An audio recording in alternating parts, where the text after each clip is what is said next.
Everything you're about to hear is for entertainment purposes only. Listen, have some fun, but don't ever do, believe, or promote anything they say. They're idiots. Guys, hold up. You should know, this ain't for everybody. Welcome to Savagely Loud.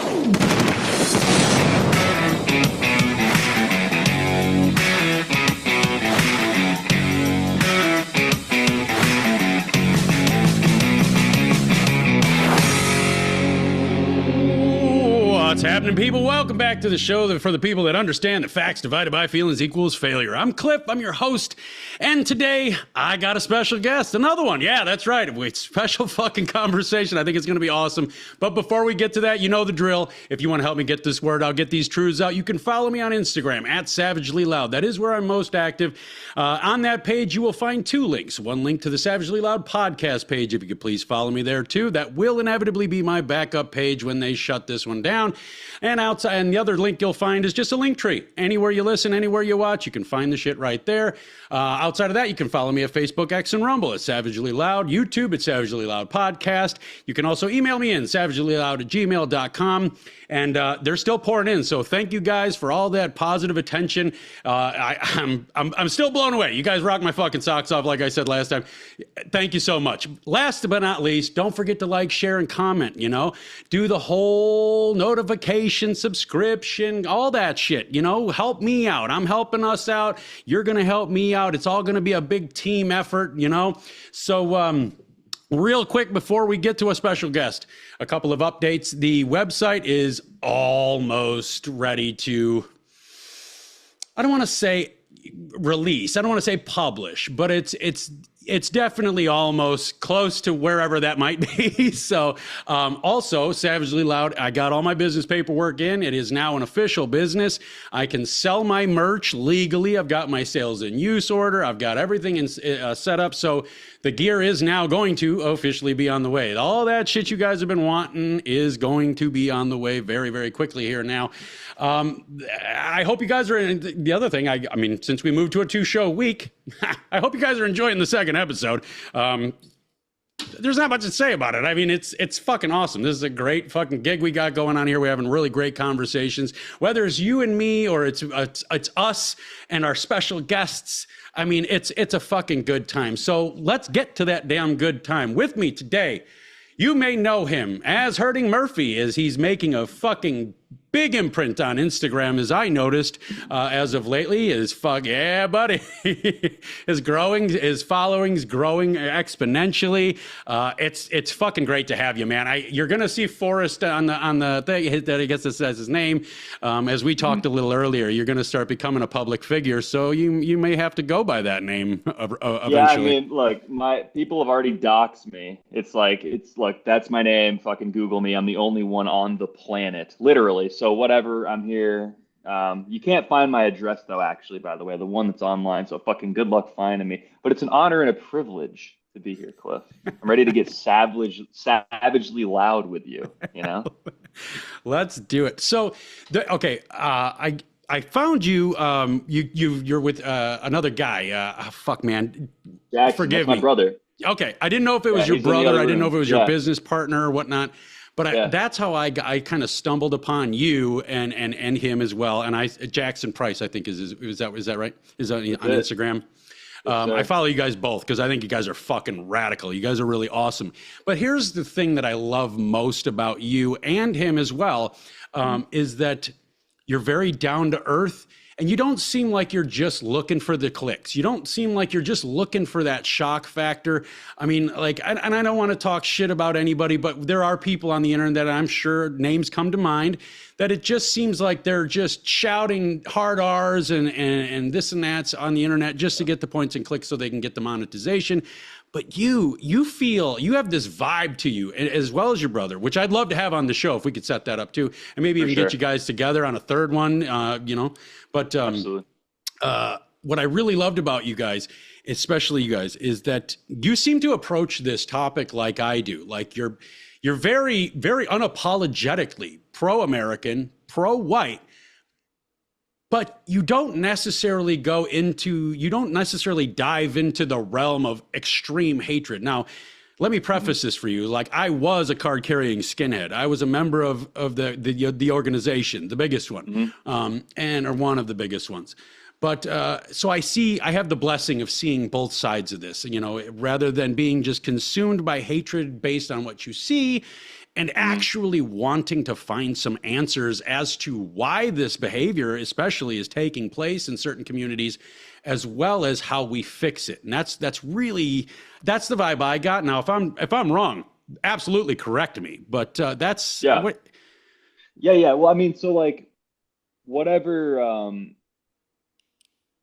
sort of guides like your perception of the nature of reality. The nature of reality is what it is. People only disagree based on their perception of it, So I would like to say like, oh yeah, pro-white, it's this pure thing where they just want to advocate for themselves. No, there's undoubtedly people in the world on every possible corner of this giant three-dimensional political quadrant that are motivated by all sorts of different things. There's people on the left that are psychopathic. There's people on the right. And there's people that go online and they just want to call everybody mud sharks and niggers. And it's just like, I get it. I understand its value to like the movement to like punch through the Overton window and really like stir shit up. Like, I get it.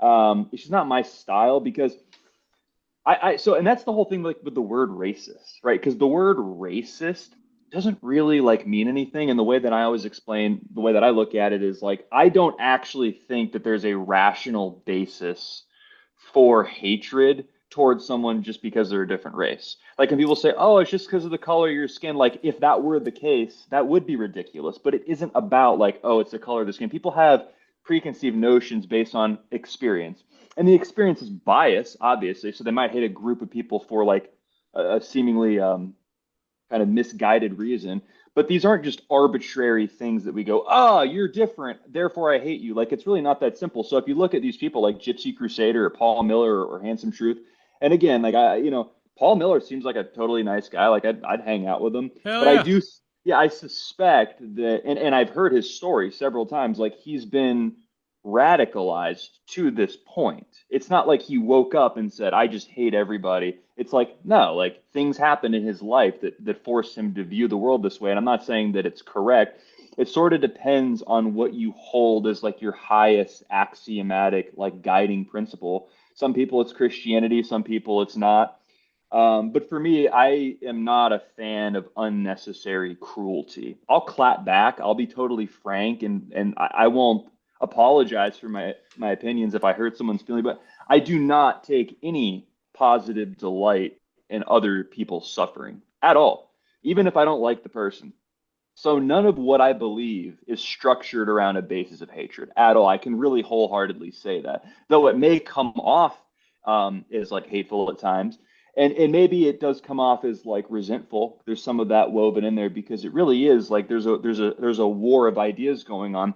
But a lot of, and I don't mean to ramble here, but a lot of the reason why I think people perceive it as that, like, oh, I talk about black crime statistics, and that's like a white supremacist talking point. That is by design, right? That is a narrative that's been embedded into just the general ethos of, well, when white people rise to power, when white people talk their shit, it's like an extra problem. And I mean, in reality, it's because when white people do it, they just do it a certain way that it tends to be organized and it tends to accomplish things very quickly. And look, it's not for everybody. So I guess that's kind of where I'm at with it. I think I could speak for both my brother and myself when, I get we'll be lumped in with all these people, but it's the same shit. If you voted for Trump, you're a fucking white supremacist. So I don't care. Like, whatever. I'm a white supremacist. Call me whatever, Right. It's not about the labels, because I mean, the labels used to mean something. So I don't know how old are you, if you don't mind? I'm 30. Okay. So you're 30. I'm 43. So we definitely grew up in a little bit different time frames and stuff. So I grew up throughout the 90s, and race relations were pretty fucking amazing. And like I always say, in the 90s, I was in the heart of my hatred. Like, I was all the way there, and I hated everybody. So I got to see it from the other side. I got to see race relations as through the eyes of a person that actually hated the person, the group that or groups that were being, having relationships built. So it was disgusting to me, and I remember how disgusted I was at that time, seeing how well white and black people were getting along, and how Mexicans were getting along with everybody, and it seemed fucked up. And then as time went on, we started getting different narratives pushed down our throats. We started getting different ideologies popping up in our government. And then Obama came along. And what it seemed like happened was it seemed like it went from we are all Americans to now we're not all Americans. Some of us are white Americans, and some of us are black Americans, and some of us are brown Americans. And so everything got compartmentalized by your skin color, or at best, your cultural background, your ethnic background. And that started really driving the wedge into the relationships between our cultures of people. Now, as I moved on, like as time went on, and I moved on throughout my own cycle of relinquishing myself of the baggage of all that hatred, I feel now when I look back as though being radicalized is almost what has to happen to get you to wake up, because we've been fed so many different narratives, all of which are white people are bad and black people are great. If we cut it down just real small like that, it's black people can do no wrong and white people can do nothing but wrong. So you have to get to a point of radicalization so that you can admit to yourself, because like I'm a huge one on psychology and the way people work. And we have a tendency as people to, we side with our programming, and then it's like the clash of the titans. When we start noticing reality, our programming goes head to head with our reality, and that's when the radicalization starts.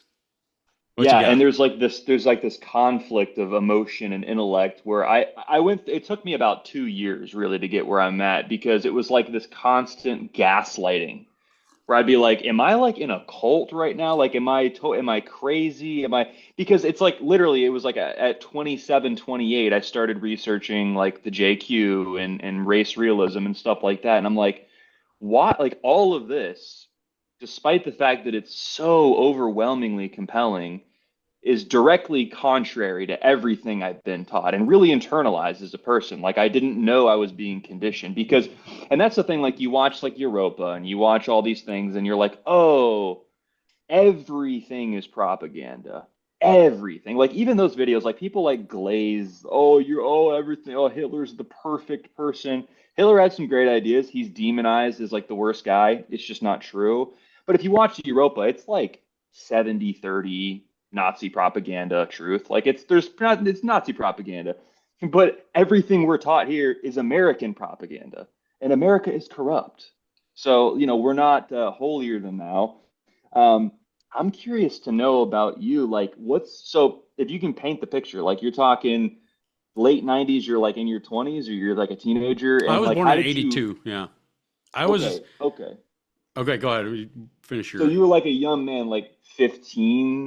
I was okay. So I was brutally beaten in my house, like all the time. I have a sister that's 10 years older than me, but she's mentally handicapped. So she'll like perpetually be a very, very slow 12-year-old. When she fucked up, my dad beat the fuck out of me. When my mom fucked up, my dad beat the fuck out of me. Dog pissed on the rug, dad beat the fuck out of me. So I had this system of anger all around me all the time. And I had gone into school at and I want to say it was actually first grade, and I ended up getting fucking slapped around by a couple of black kids. And I dropped a hard R on him. And then I remember this conversation, which is really weird because it was fucking first grade.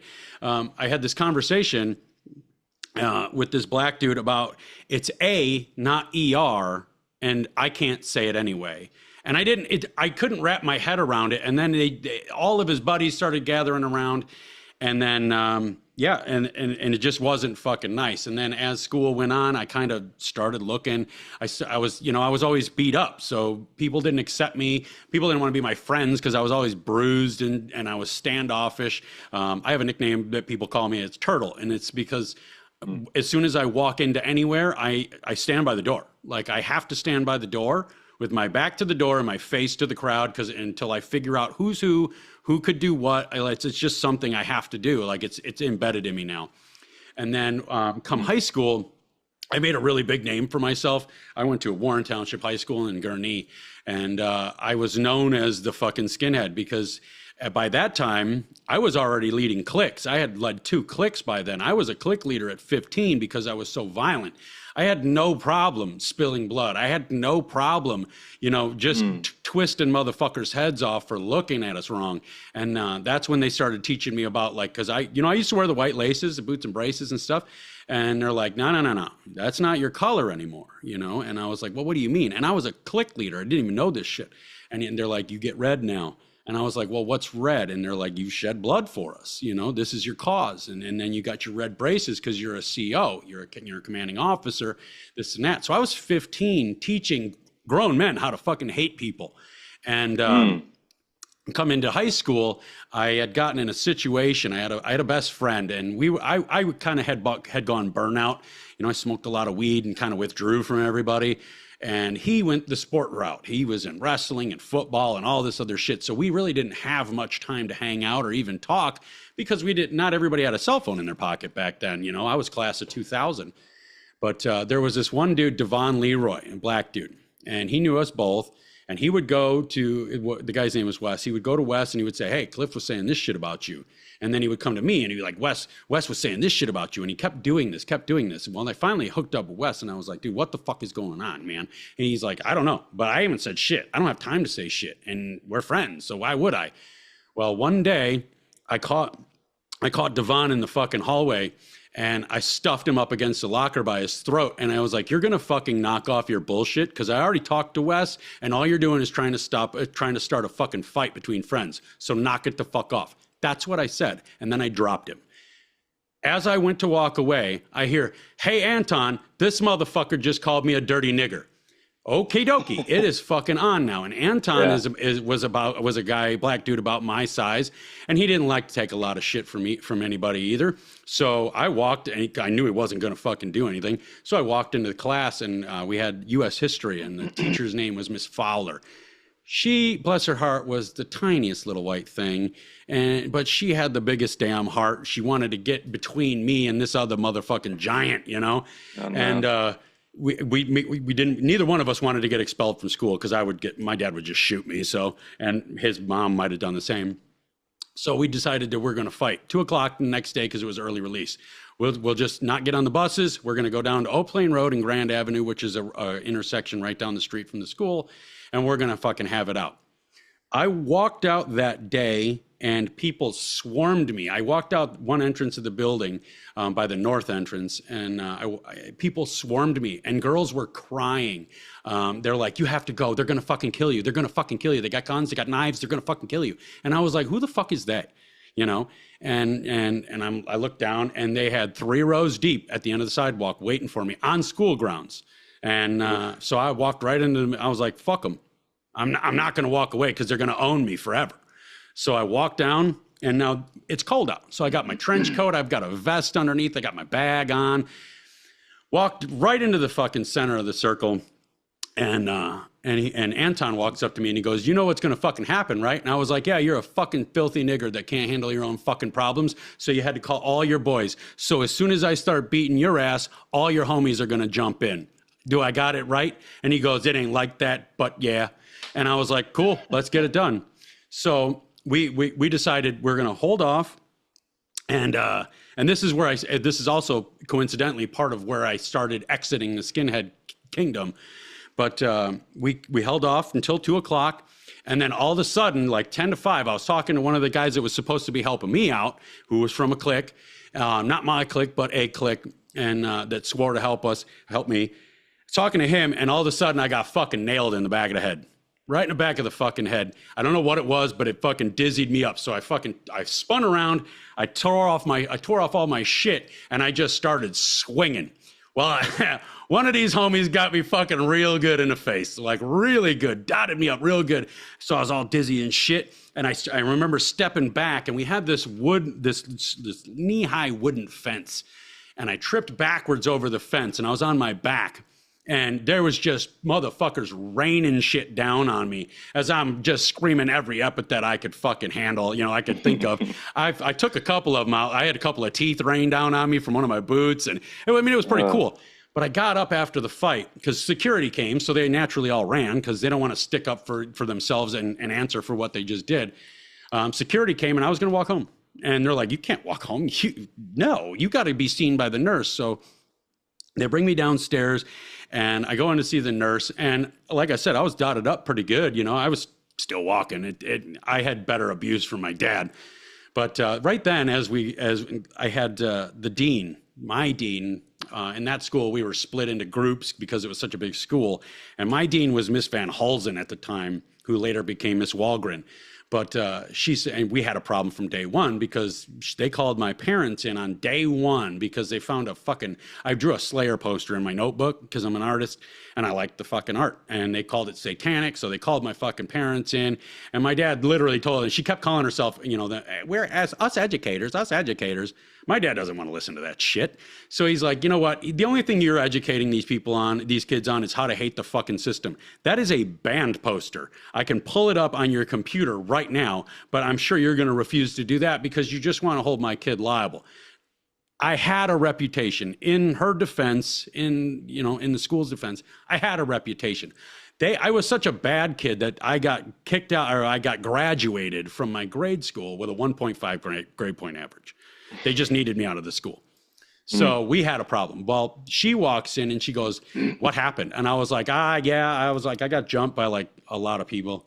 And she's like, well, how many is a lot? And I was like, I don't know, 30. And she laughs. She fucking giggles. And she goes, it's time to be serious, Cliff. Right then, Officer Ferguson, I forgot what his name is.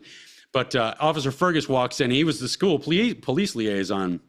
And she goes, do you have a count yet? And he goes, right now we're at 38. And she looked at me and she goes, you're out of your fucking mind. I was like, no, I'm proud of my fucking culture. And I'm not going to let them own me forever because of some sort of narrative bullshit that you want to stuff down my throat. It's not going to happen. I'll die for mine.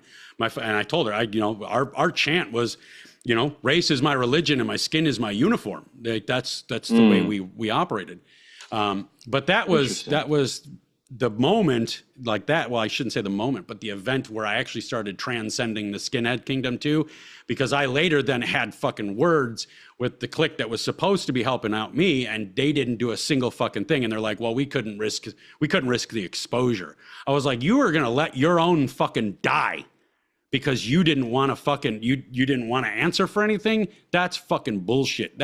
You're just as much of a fucking traitor as everybody else is. And then I just started kind of transcending. I started unlearning everything I had taught myself because my mom and dad were anything but racist. My dad's best friends all growing up were all black, and they were all Southern black men, up from Arkansas and Louisiana. So it's not like I didn't have any exposure. It's because that's what, unlike people, if you say you don't like the behavior of the black community, they say you've never been exposed to it. Well, I grew up with it in my house, Yeah. So.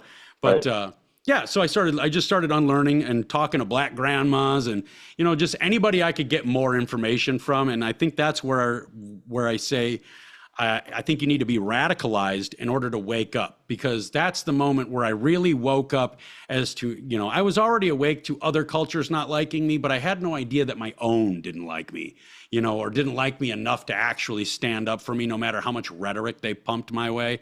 And now we're here. It's like I call it like I see it. It's simply reality. It's not rooted in hate, because let's just face it. I'm sure you're a smart enough guy to know that the hardest conversations on earth come from the people that love you the most. If you slide into addiction, everybody around you is going to be like, oh, you're going to be fine one day. But the one that loves you the most is going to walk in, slap you around and handcuff you to the chair so that you can't get your fix. That's, I believe, how we care about America, and people like me care about America so greatly that we're willing to put ourselves out there to have these conversations, to start these conversations. That's a fascinating motto. Race is my religion and my skin is my uniform. So I guess my curiosity is, what where, and you kind of said it, but like, where do your beliefs now actually separate from that? Because if you look at people like, Patriot Front, like Thomas Rousseau, Yeah. those guys. So those guys, to me, my understanding of it is that they're like racialists, like they're pro-white advocate racialists. They organize, they do things kind of like they organize and they protest like Blood Tribe or other like sort of neo-Nazi people. But they don't do violent things and they don't seem to be grounded in hatred. They seem to be more grounded in white advocacy, which takes a similar form.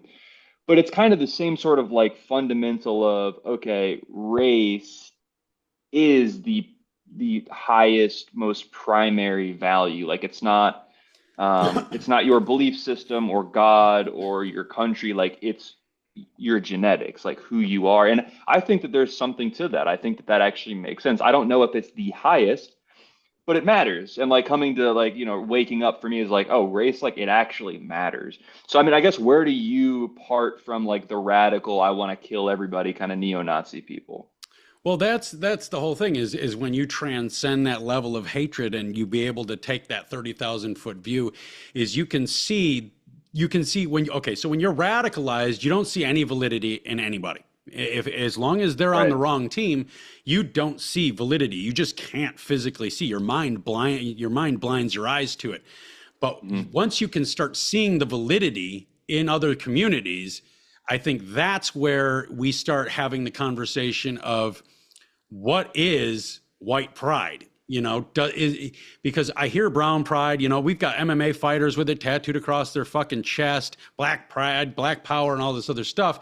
That's where you really start understanding that we need to question why it's okay for you and not okay for me.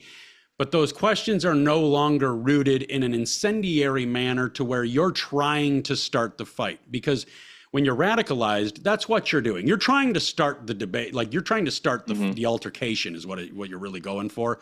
So you'll start asking questions, but you're not coming from a genuine place. You're coming from a place of almost like somebody that when you're talking to somebody and you can tell they're not listening to you, they're just waiting for their turn to Right. talk. Antagonistic, Yeah, one-sided. it's Yeah. very antagonistic, very one-sided. But now where I look is being pro-white doesn't mean being anti-black.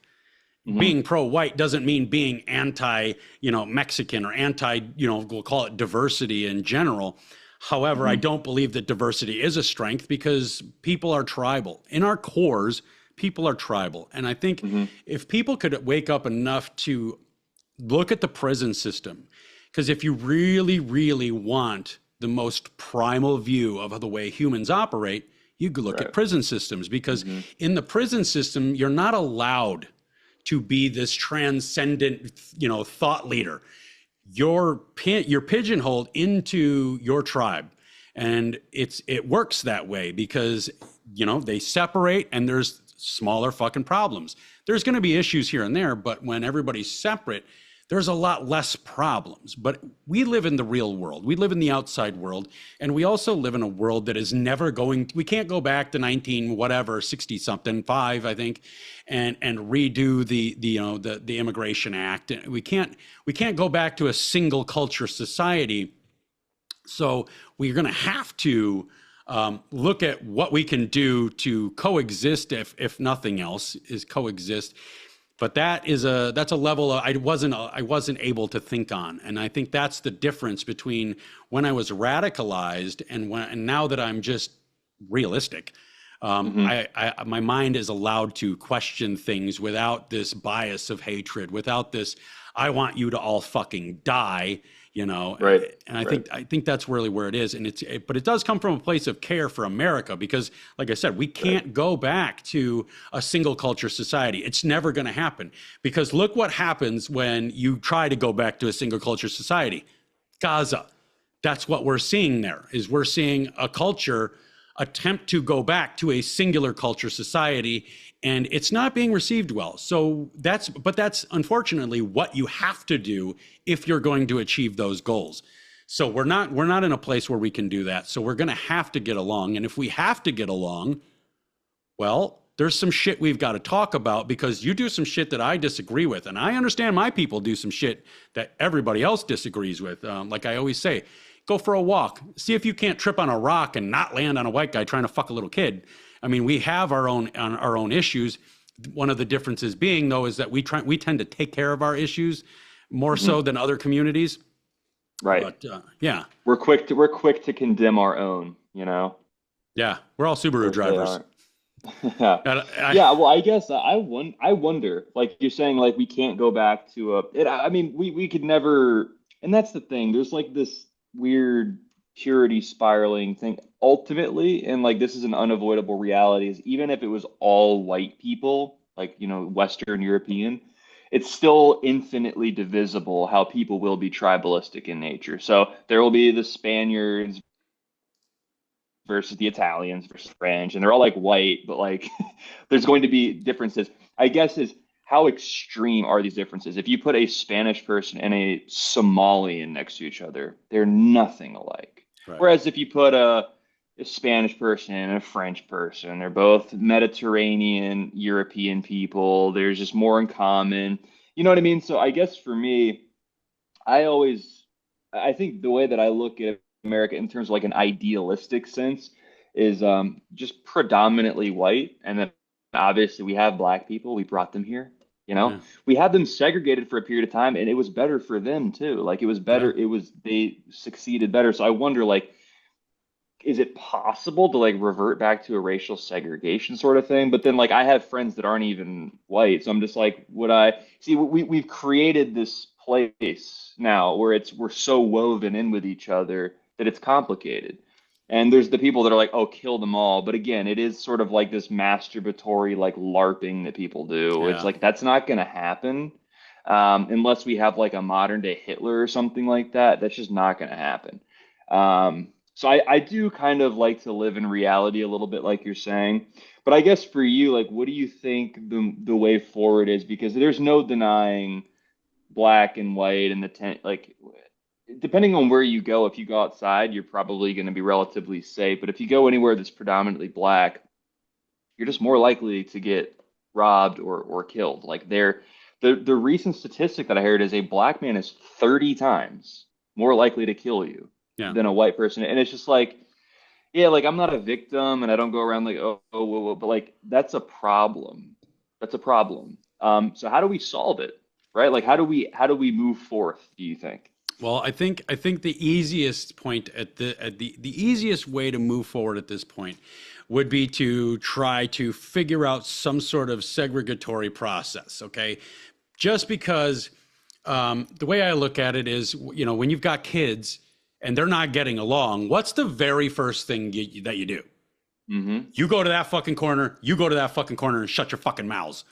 That's what you do. You separate them.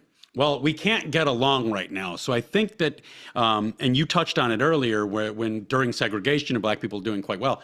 I think if we went to a segregatory position where, it seems like all the black people they just want to promote Africa. So let's have them let them have Africa. If all the white people want to, claim pro America, we love America. So just let us have America. But there's the problem right there, is because you're going to get demographics of people, regardless of color, that they don't necessarily want that just because you said it. Or they don't want to, like, if I'm a black man and I'm always preaching about how great Africa is, I don't want to go back to Africa given this plan, because then you get America and I want America. And then Right. and if I was to say, well, then I'll take Africa. How about that? You can have America. I'll take Africa. Good to go. They don't want that either. So it kind of comes down to, they don't want you to have anything and they want to have everything. And again, that's regardless of color. We've got white boys to say the same shit, And the reality of it, though, is that if we gave them America, it wouldn't be America anymore. It just No. wouldn't, because white people did, in fact, build America. We built the West. Yeah. And if white people get replaced and the demographics diminish enough, the Western world is gone. We're already seeing it. I mean, you're online, you see videos of Europe. They're fucked. Yeah. They're fucked. You go to It's over. France, you go to Spain. It's not good, man.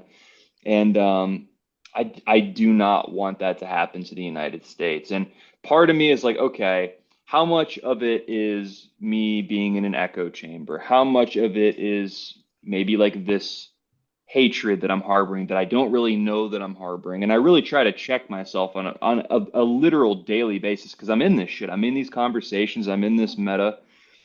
And I really just think it is the case that race, on whatever level you want to measure it, matters. Is it the primary thing? I don't know, but it matters. And if it didn't, we wouldn't even be talking about it right now. Right. It matters. They wouldn't care, we wouldn't care. It matters. So now that we're here, white people built this country. How do we make it so we can keep the West? Because there's nowhere to go. That's why everyone wants to come here because we have the Canada, the United States, Europe. No one wants to go anywhere else because everywhere else sucks. Yeah. That's just the reality. Where are we going to go? So, like, how do we keep our nations without fleeing and without killing people and with like mitigating as much cruelty and damage as possible? Because that's really where we're at. Mass migration's a problem. So I really don't know. And I mean, obviously, we start by having conversations and kind of challenging the narrative. And I don't know how deep you are into the whole like sort of JQ thing.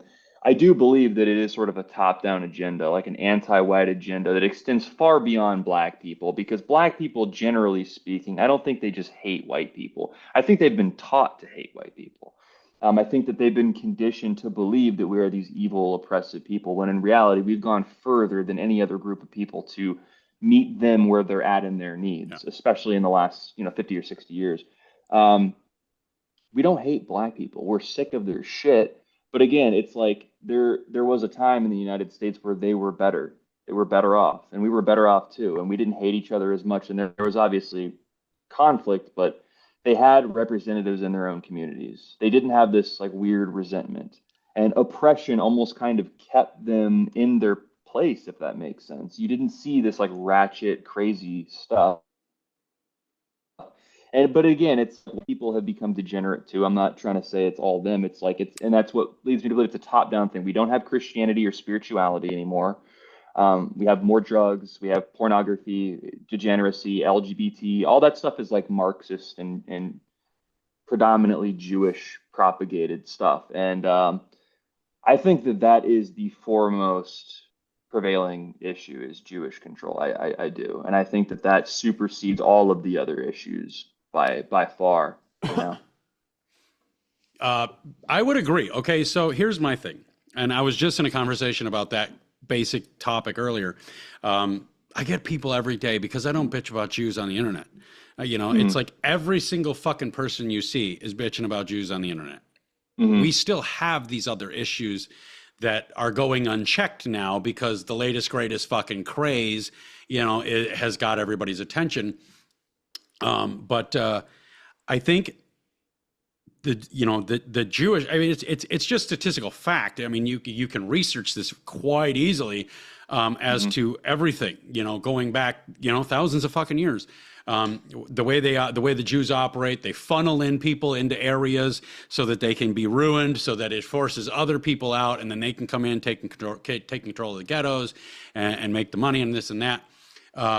My biggest fear isn't the actual Jews. If I'm going to be honest with you, my biggest fear is the Muslims, because here's the biggest thing.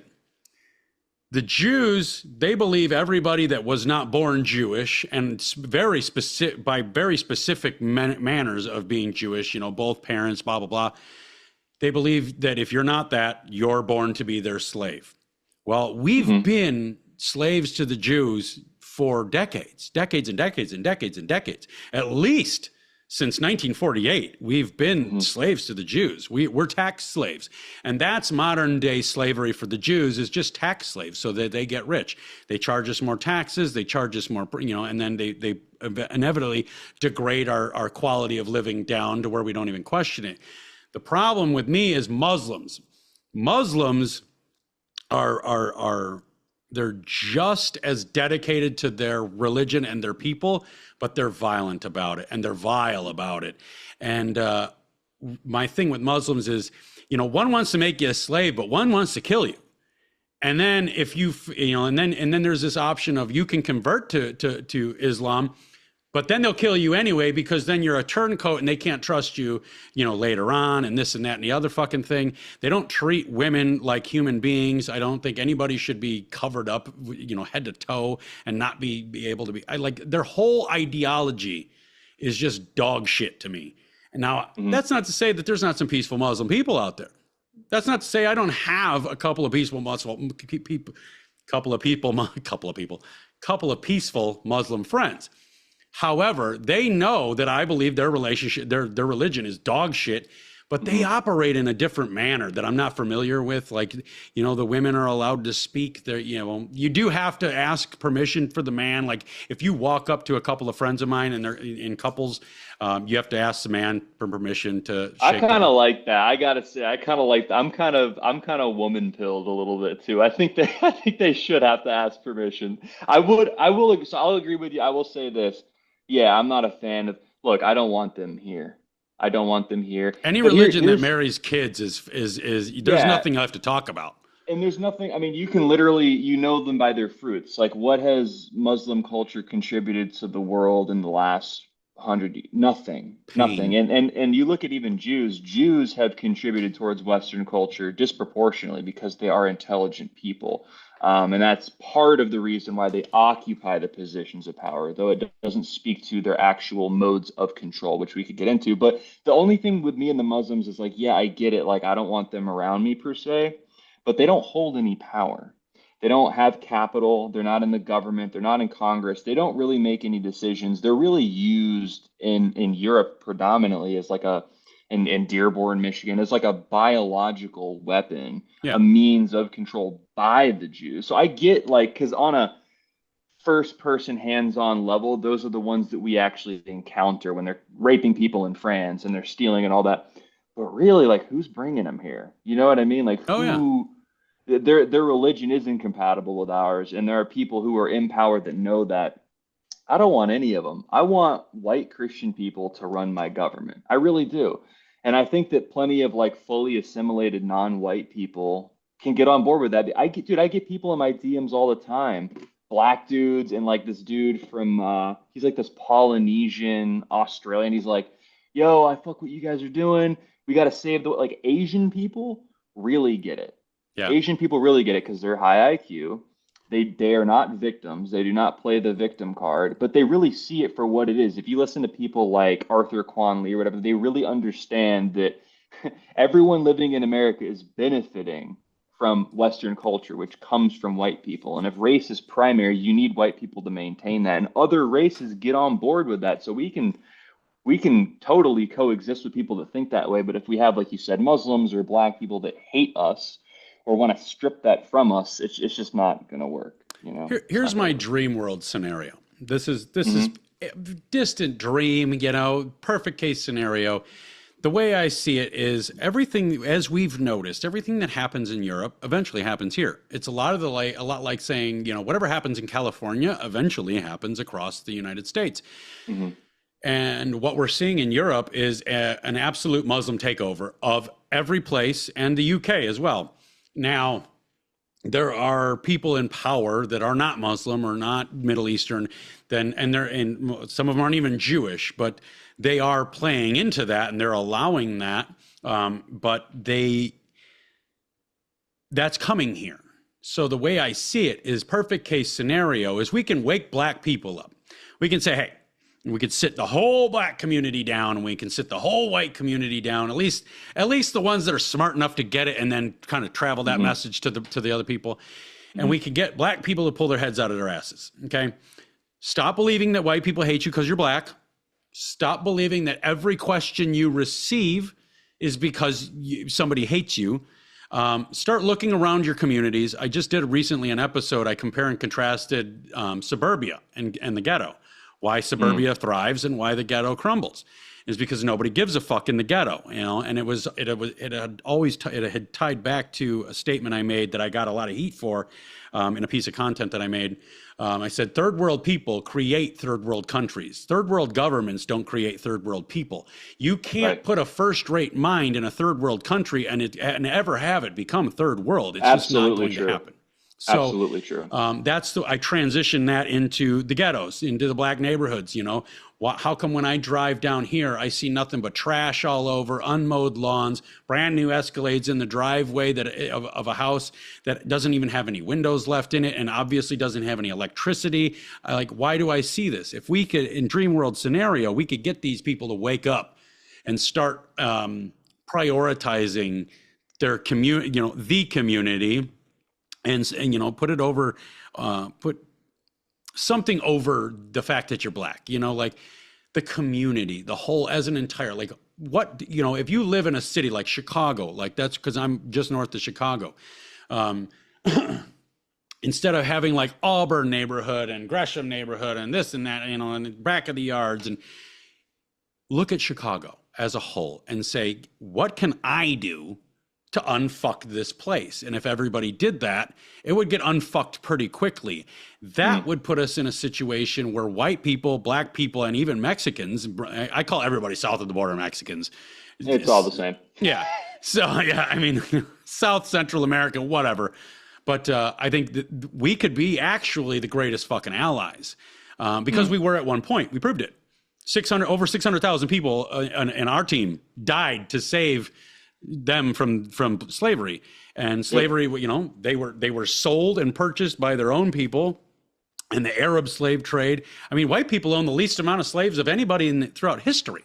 And that's even if you include the Chinese. If you throw the Chinese slaves that white people own, we still own the least amount of slaves. That's the funniest thing about all of these. You hear, yeah, white people built America. Nah, it was built off the backs of slaves. It's like, bro, you literally picked cotton. That didn't build the United States.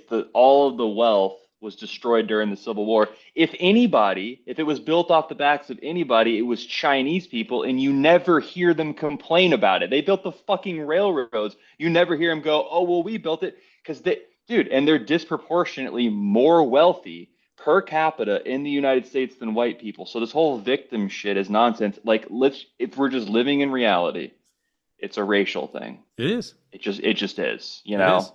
It's a racial cultural bias and idiocracy that certain communities hold, and it's not just the black people that are fucking dumb. Like, and I don't want to say that. Here we go. People are gonna come at me now, okay? Which they always do, but it's okay.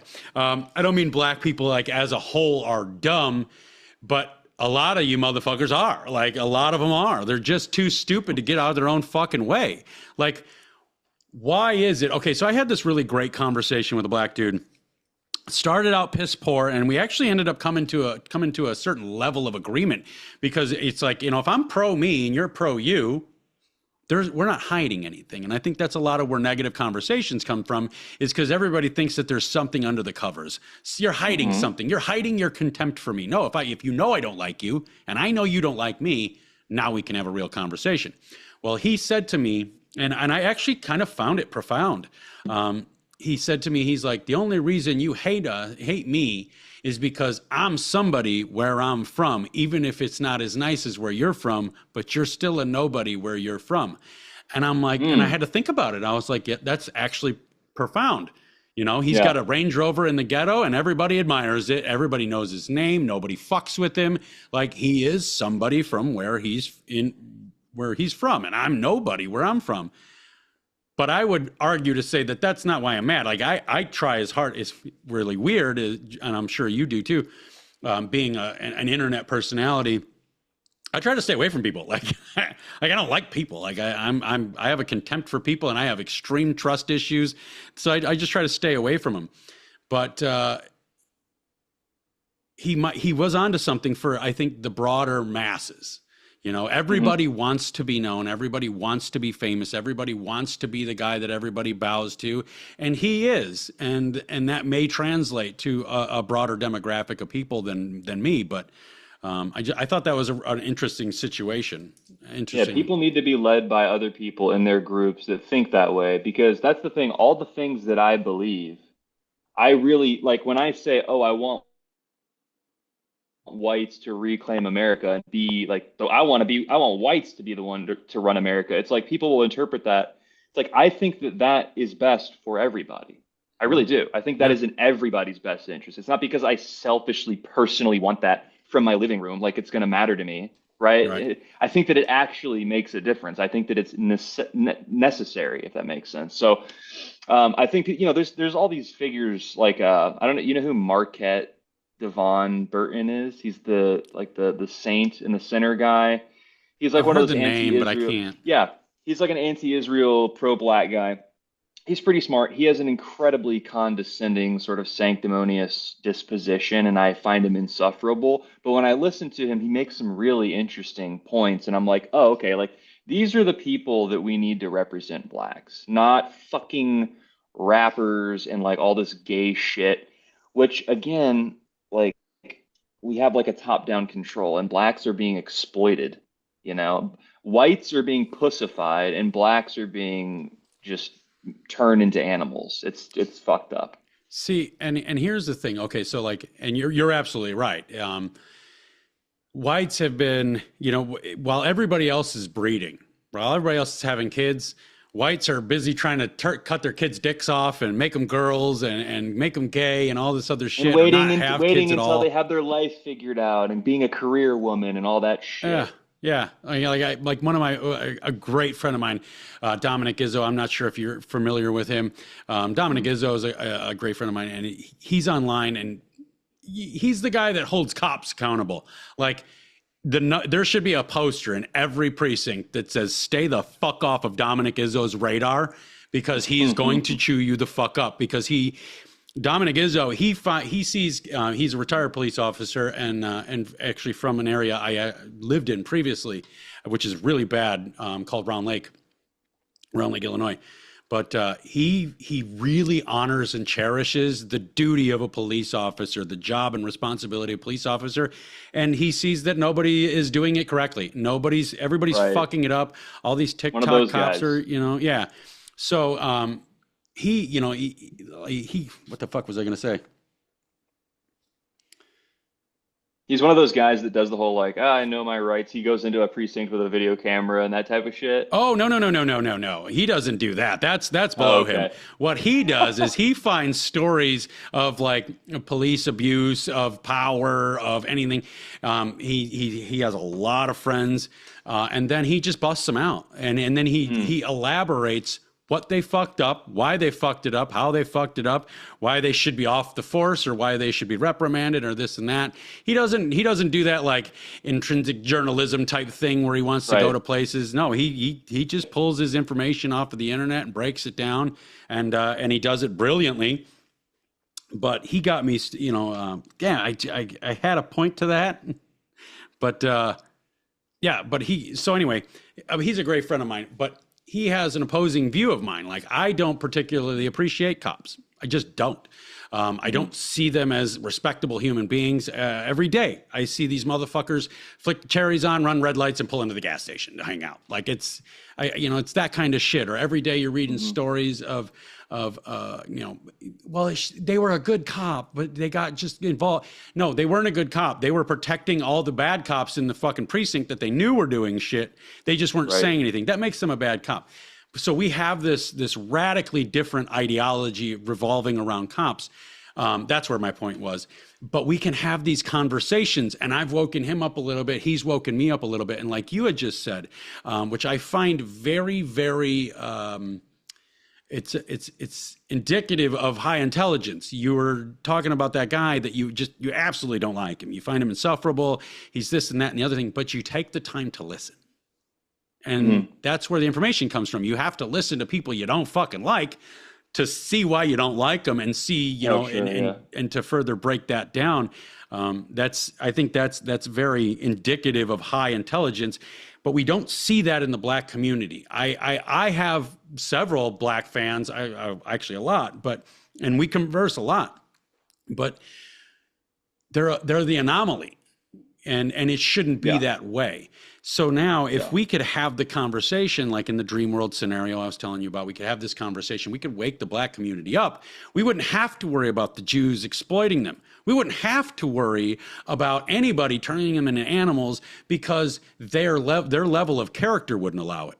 And that's where I think this conversation gets lost a lot. And I have a lot of people from my history. Obviously, I was skinhead, so it's not like they're my, I'm a Jew fan, but There's a lot of people that are blinded by this, this hatred for the Jew, and they'll use anything they can to put into that category of this is what the Jews are doing to fuck everybody else up. Well, how about Hmm. instead of saying the Jews got all the guns, how about we take all the bullets? And we take all the bullets, let them have the fucking guns, but we take all the bullets by educating the demographics of people that they're using to destroy places. And I think right now, I don't think we're too far beyond gone here, because we're seeing a huge movement, a wave of black people starting to hold the black community accountable. It's something we hadn't seen even up to 2 years ago. We just didn't see Yep. it, and we're starting to see that. So I think we're not beyond hope. The Jews are going to do what the Jews do. The Jews are only concerned with the Jews. They don't. Everybody else, the goy, are fucking. They're just piles of shit that they have to sweep out of the way every now and then, whatever. So I think the best way to fight them is to take all their ammo. If we could wake up the entire black community to not, divide our fucking, not divide our cities up into war-torn hellholes and then, dangerous shitholes and every kind of variant of that, it would help a lot here in America. If we could do that same thing with the Middle Easterners, it would help the entire world. However, we're dealing with a different thing there. We're dealing with a radicalized ideology that has been programmed into them since birth with the Middle Easterners and the Islamics and whatnot. But the black people just learned this. Hmm. They didn't go through the slavery, they didn't go through the suffering, they didn't go through the pain, they didn't go through any of that. They were taught that they were supposed to hate the descendants of people that did that, but they weren't taught that the descendants of the people that did that were the first ones. They weren't taught that every single community on earth, every single culture on earth was made slaves at some point or another. And they Totally. weren't taught that on purpose, because for the black community, the victim card is their meal ticket. The only way the black community gets away with what the black community gets away with is if they're the biggest victim. And I think that's a lot of what has to do with the ghettos. They're so dangerous that your typical average white Karen, like, oh my God, he's from such a bad neighborhood. Oh, what are we gonna do? We're gonna do not a fucking thing. We're gonna let them kill each other until all the Yeah. stupid ones are gone.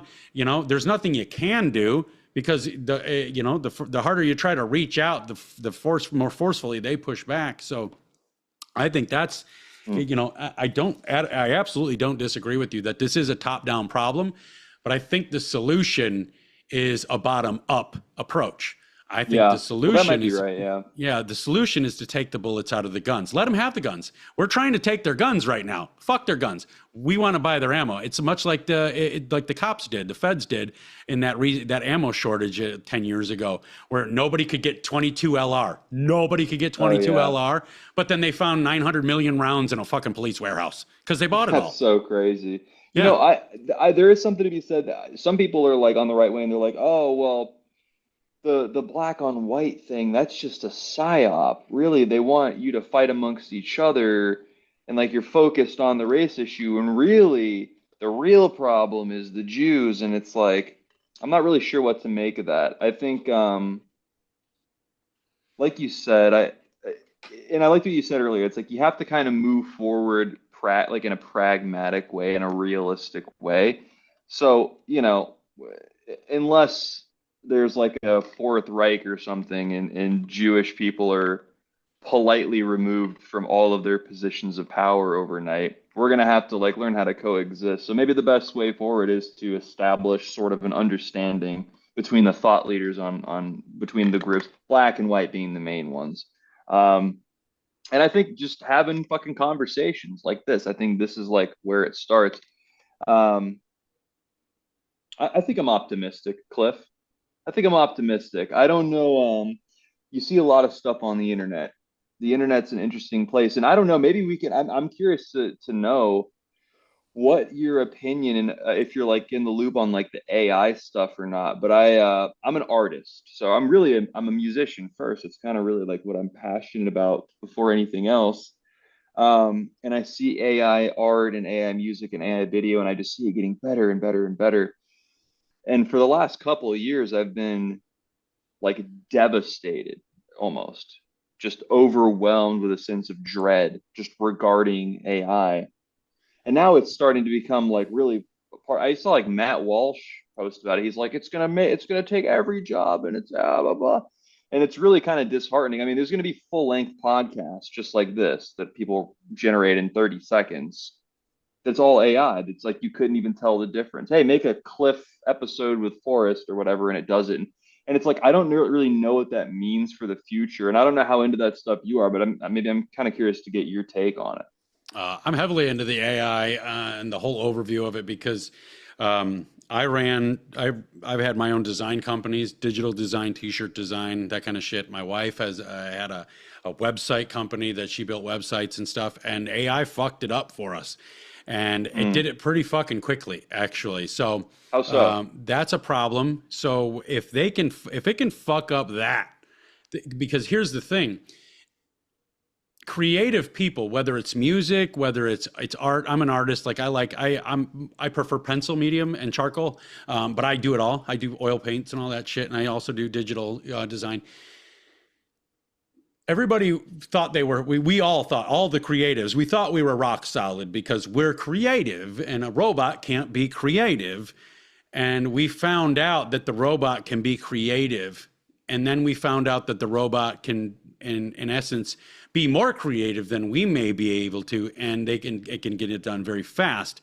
And now, the biggest fear for me with AI is like you touched on, is the video, because it becomes a source of plausible deniability. Anytime something happens, anytime a politician gets caught taking a bribe or anything, it's AI. videos AI, videos AI, Yep. you know? And I think it's going to come to a head where it's going to come to a point where it just has to come to a head, and people are going to have to figure something out, and the government's going to either have to work against us or work for us to get that figured out. And I think that's where, this is all an effort to start up the smart cities. I also have a little different idea of what the smart cities are actually going to be, but and it's not any more positive, but it's just a little bit different. But the AI, I think, is going to take over the world. And one of the things that scares me the most about AI is, it sparks a question in me, is what's so special about New Zealand? Because when you dig into this, you start seeing that all of the executive officers of all of the AI companies are buying up land in New Zealand like it's going out of fucking style.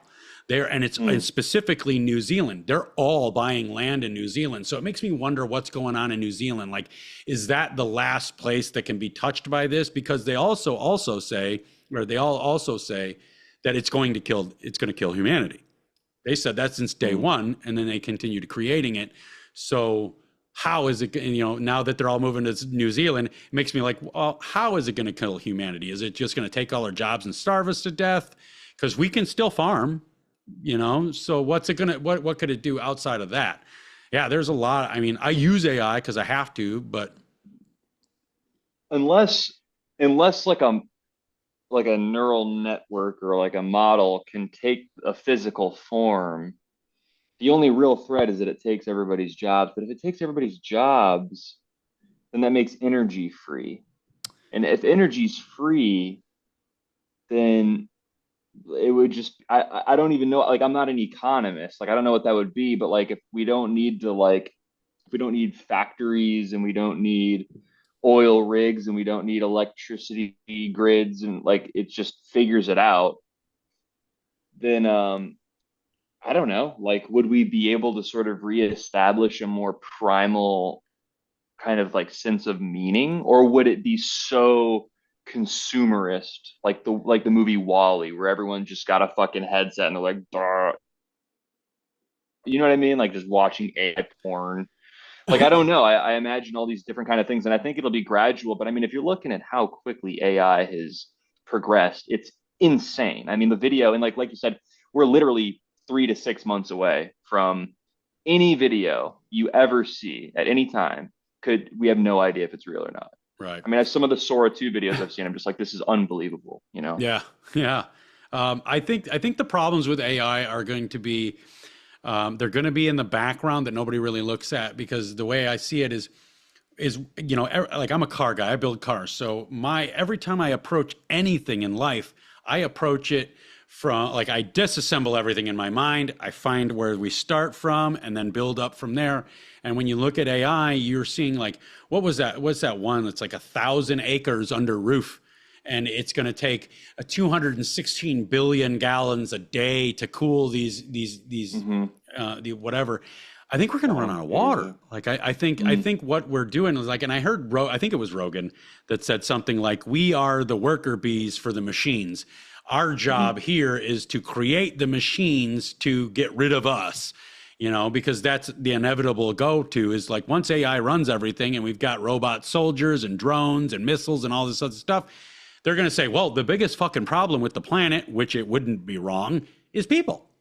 So let's get rid of those motherfuckers. But before that, I think just like you touched on, I think we're going to get to a point where we start figuring out what's important. We start accessing our primal core nature again, figure out what's important. But by that time, it's going to be too fucking late unless something happens where, people stop building, 1,000-acre under roof fucking buildings and then reroute water. We've got, who is it? The Waltons and the guy that's the CEO of Nestle.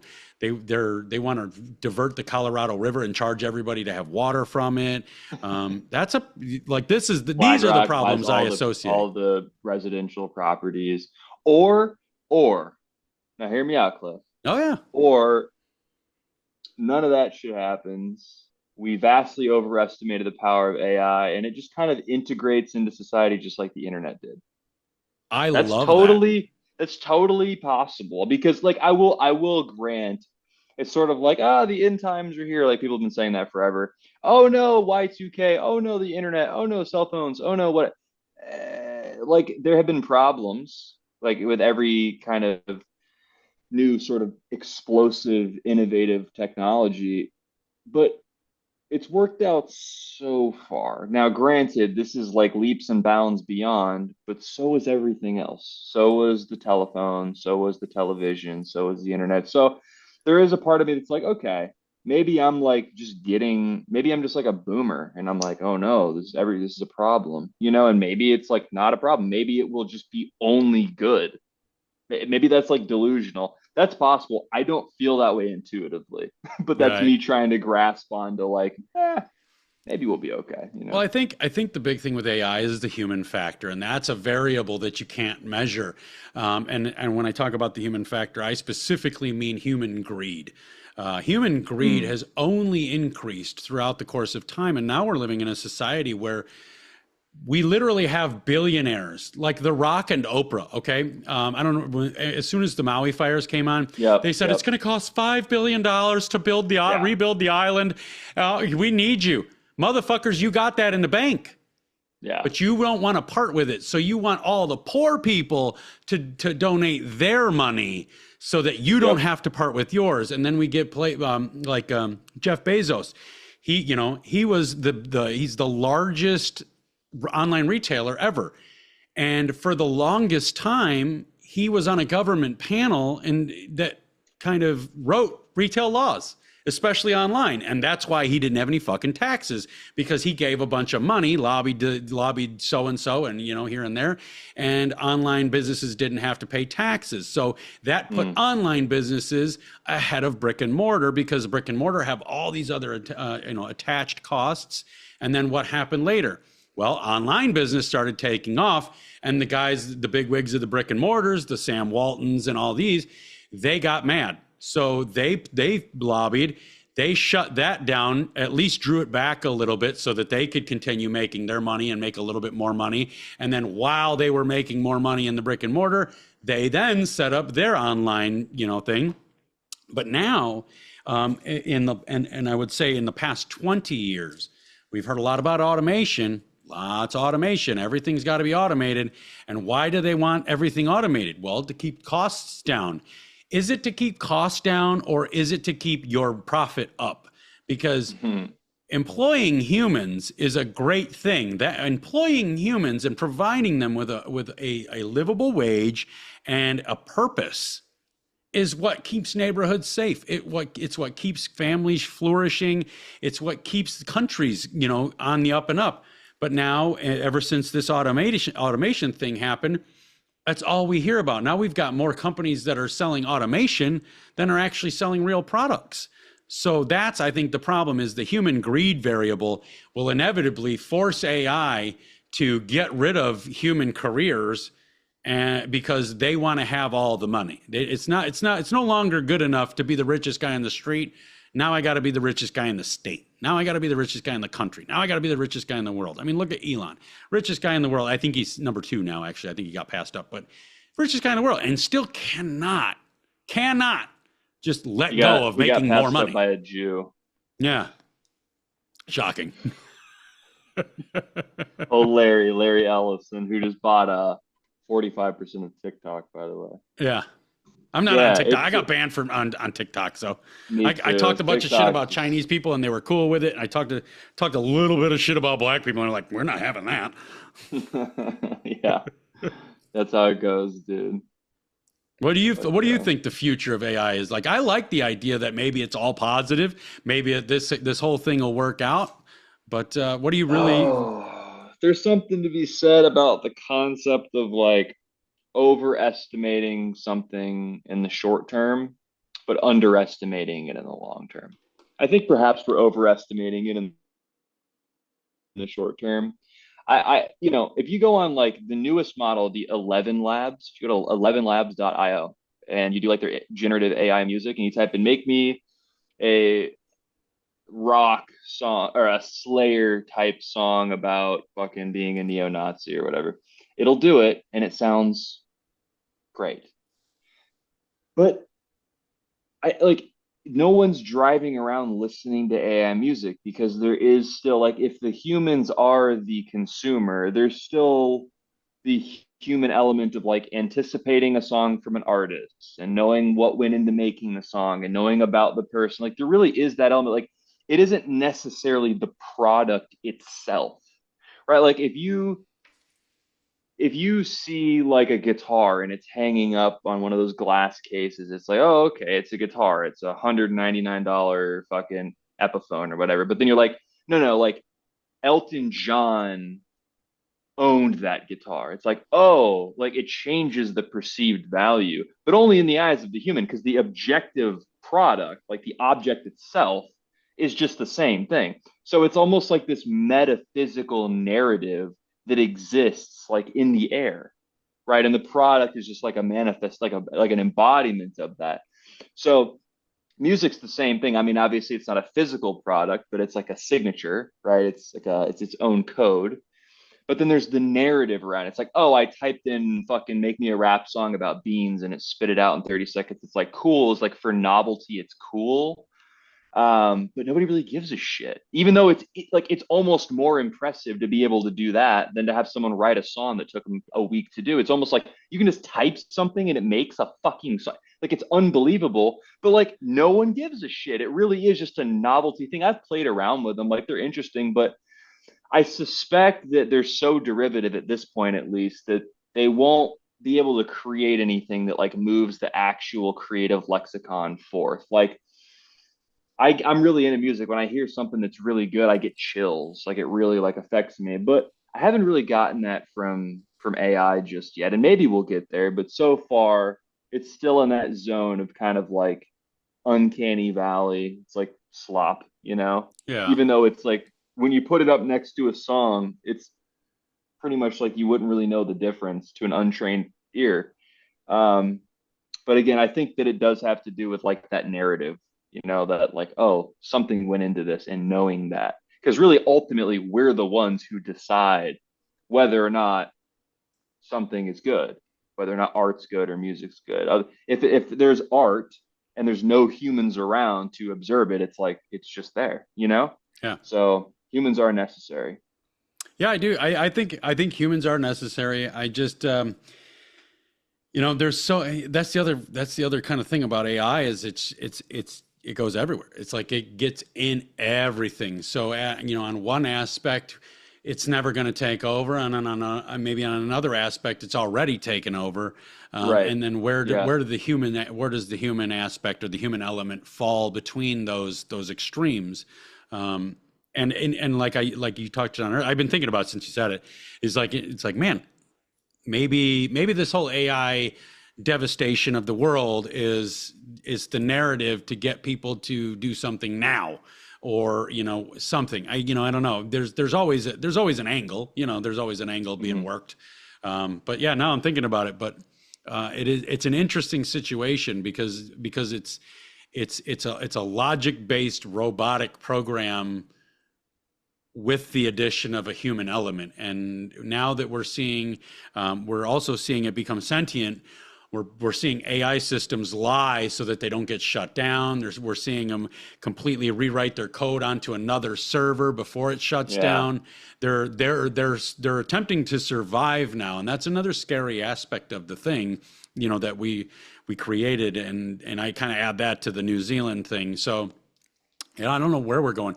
I kind of I don't I either. tend to err on the side of if the people that know stuff that I don't know are all saying something, that might be one thing. It's like that could be a narrative, that could be Right. propaganda, that could be like, you'll be scared, be scared. But when you look at what they're doing, they're not doing anything differently. You're like, I'm fucking onto you.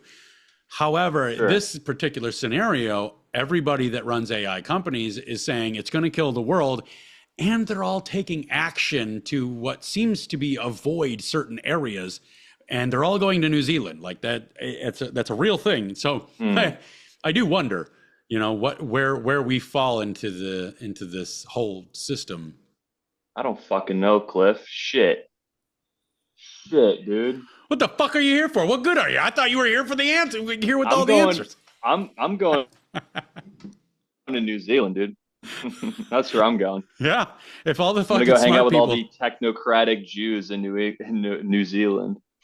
Maybe that's the propaganda. Maybe that's the ploy, is to get the goy over to fucking to New Zealand. So when AI That might takes be it. over, we've got our new slaves.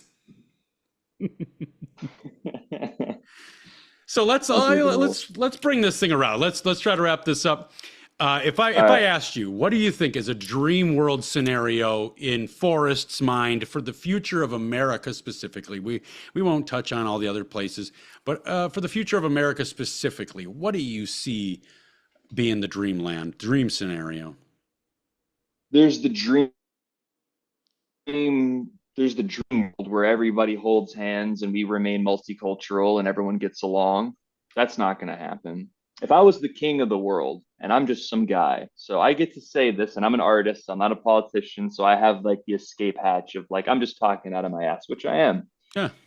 But if I were to like be put into like I am now the chancellor of the United States, because again, I think a lot of these problems maybe they could slowly systemically be cleaned up by changing policy and voting different. But really, again, if it's top down, we're not going to vote ourselves out of the situation. So I think that we would need someone to do what we thought Trump was going to do, which is basically say, okay, I'm elected now, fuck due process, fuck the legislative branch, and I'm going to just do what needs to be done. So you could call that like a dictator or what, I mean, whatever term you want to call it, but someone who just says, okay, the system as such is broken. You know what I mean? It's not working. So I'm going to get in, I'm going to do things. And if I were to take that role, I mean, I think the first rule of business would be to deploy National Guard, military, whoever, go to every single city and just prove your citizenship. And if you can't, you're gone. Like we're taking you out of the country. Like you get in a van, we'll drive you across the border, put you in Mexico. Fuck it. Like if you're an illegal, you got to go. No questions. From there, I think if you're a dual citizen in any other nation, it's like take a pick. Which are you, Israel or United States? Israel, goodbye. You got to go to Israel, and then just abolish the central, like the Federal Reserve. Go back to the gold standard. Get rid of all, like, no, that's done. We're done with and then you'd have to decide how to handle like the national debt, which I don't even know. We owe other countries, mostly China, right? How many trillion? Like $40 trillion. We'd have to. We could either just say fuck off and eat it, at which point they just like own us, or we'd have to establish some sort of deal with China, and just abolish the debt, because that's just a never ending. Like that debt's never payable. It's never Yeah. gonna happen, you know? So I would say like the economic focus, and then for me it would be like incentivize white people to have children. Hitler did it. You can do it. You can say, okay, yeah, you want free housing, have this many children. Like that's a good thing, you Yeah. know? And then I would say probably, I'm not a super religious guy, but I would say that from the top down, things should be run by Christian people, Yeah. white Christians. I would say in like my ideal world. I don't know how things are going to shape up. Think we might go into a fucking World War III with Iran like 2026 first quarter, and then everything changes, and it's like, well, it's not about the Jews anymore. It's like, all my friends going to get drafted? Am I going to have to enlist? Are people going to come here? Things can change quickly, so I really don't know what the future holds exactly, but I do remain optimistic. I really do, because I think there's like this new shift happening, and it's exciting and it's fun. And I do try to lead with love, and I treat people with respect, and I always want to come off that way because I really do care about people, you know, regardless of like what your race is. But as a human, as an animal, I've taken more of an interest in my group, my people, and that's kind of, you know, it's the whites are an extended family to me now. So that's sort of how I look at things right now moving forward. So We're tribal. I mean, people all throughout humanity, throughout the entire course of mankind, through all of what is it, 11 or 12 or 13 extinction events now, throughout about everything, we've been tribal. It's not abnormal to be all about your people. I'm 100% pro white. I love white people more than I love anybody fucking else because they are my people. A black mhm. man comes up to me and says, "I love black people more than anybody else because they're my people." I'm not going to disrespect that. I'm going to understand it. You know, I think if we can get to a point where we all understand that we can love our own, well, I should say, we get to a point. Everybody gets to a point where they understand white people are allowed to love ourselves too. Specifically because everybody else is allowed to. We get to a point where they understand that we can love ourselves.